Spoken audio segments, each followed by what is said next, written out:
दुर्ग से इस वक्त एक बड़ी खबर आ रही है, जहां मुख्यमंत्री विष्णुदेव साय की धर्मपत्नी कौशल्या देवी साय आज भिलाई के जयंती स्टेडियम पहुंची। वहां उन्होंने प्रसिद्ध कथावाचक पंडित प्रदीप मिश्रा की आगामी शिव पुराण कथा स्थल का भूमि पूजन किया।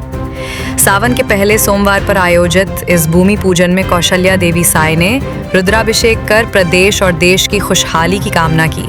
इस दौरान वे भजन में झूमती भी नजर आईं और श्रद्धा का अद्भुत उदाहरण पेश किया। वहीं बोलबम सेवा कल्याण समिति द्वारा आयोजित इस शिव पुराण कथा का आयोजन 30 जुलाई से 5 अगस्त तक होगा। इसमें पंडित प्रदीप मिश्रा अपनी वाणी से शिव महिमा का वर्णन करेंगे।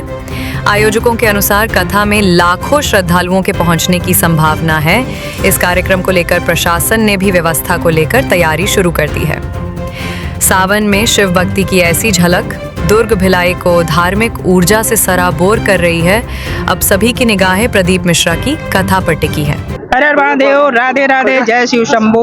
और ये बहुत अच्छा है कथा शिव पुराण जी का। महाराज जी कहते हैं कि शिव जी ही कथा कहने आते हैं, शिव जी ही सुनते हैं और शिव जी ही सारी व्यवस्था करते हैं। तो वो हम सबके अंदर शिव में वो तत्व है, बस आपको पहचानने की आवश्यकता है।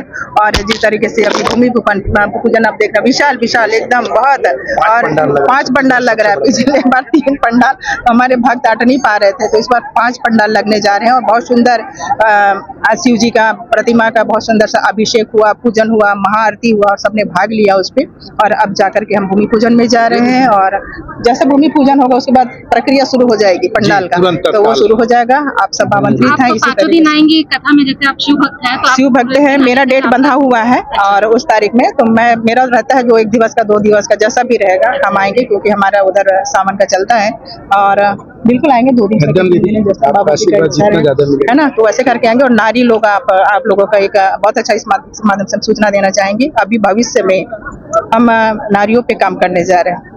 सनातन हमेशा महिलाओं के लिए और सनातन धर्म ध्वज वाहिनी के नाम से, सनातन धर्म ध्वज वाहिनी के नाम से एक विशाल मंच सामने लेकर के आने वाले हैं, जिसमें कोई पार्टी विशेष का नहीं रहेगा। इसमें चाहे वो किसी भी पार्टी की महिलाएं हों, हम नारियों को जोड़ेंगे और एक मंच पर ला करके अपने सनातन ध्वज को ऊपर उठाएंगे। इस तरीके से कर रहे हैं। और एक वृक्षारोपण जो हमारे मोदी जी के माध्यम से हम तक पहुंचा है, और हम सब ने पिछले वर्ष अपने माँ के नाम एक पेड़ लगाया, तो वो प्रक्रिया अभी भी शुरू है और लोग लगा रहे हैं। और इसी प्रक्रिया को एक नया रूप देने के लिए हम लोग 17 सितंबर को एक पेड़ माँ के नाम लगाने जा रहे हैं, जिसका एक समय तय होगा। जिस तरीके से गायत्री परिवार अखंडित भाव से एक टाइम पे गृह गृह गायत्री यज्ञ करा करके 9 से 11 बजे के बीच में पूरा ब्रह्मांड यज्ञ कर रहा है, उसी तरह हमारा पूरा छत्तीसगढ़ एक ही टाइम पे, छत्तीसगढ़ का हर कोना, हर गांव, हर गली, वहाँ का चाहे हमारा कोई भी परिवारजन हो, एक पेड़ अवश्य लगाएगा। तो तारीख और समय, तारीख तय है, समय बता दिया जाएगा। तो ये भी काम करने जा रहे हैं। एक चीज और है कि दया भी हमेशा ये भगवान शिव भगवान का हमेशा कार्यक्रम करवाते रहते हैं। इस आयोजन को लेकर के आप इनके लिए क्या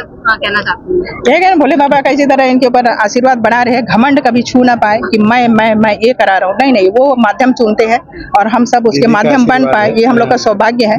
जिस तरीके से हम मोदी जी को लेकर के कहते हैं, कई विधायक सांसद आए और चले गए, कई मंत्री आए चले गए, कई नेता आए चले गए, और हमारे उस बड़े प्रक्रिया में उस विशाल कुर्सी पर, राष्ट्र की कुर्सी पर कई प्रधानमंत्री आए और चले गए, लेकिन शायद राम जी मोदी जी की प्रतीक्षा कर रहे थे। और जैसे ही मोदी जी आए, कुछ हमारे पिछले भी कर चुके थे, और जो बड़ा करना था मोदी जी को उन्होंने चयन किया। और मोदी जी इस तरीके से भारत के अंदर पूरे सनातन जितना भी हमारा मंदिर है सबको नया रूप दे रहे हैं। और इसी कड़ी में और सुखद है कि हमारे दोकड़ा में जगन्नाथ जी का सुंदर सा भव्य मंदिर का निर्माण हुआ।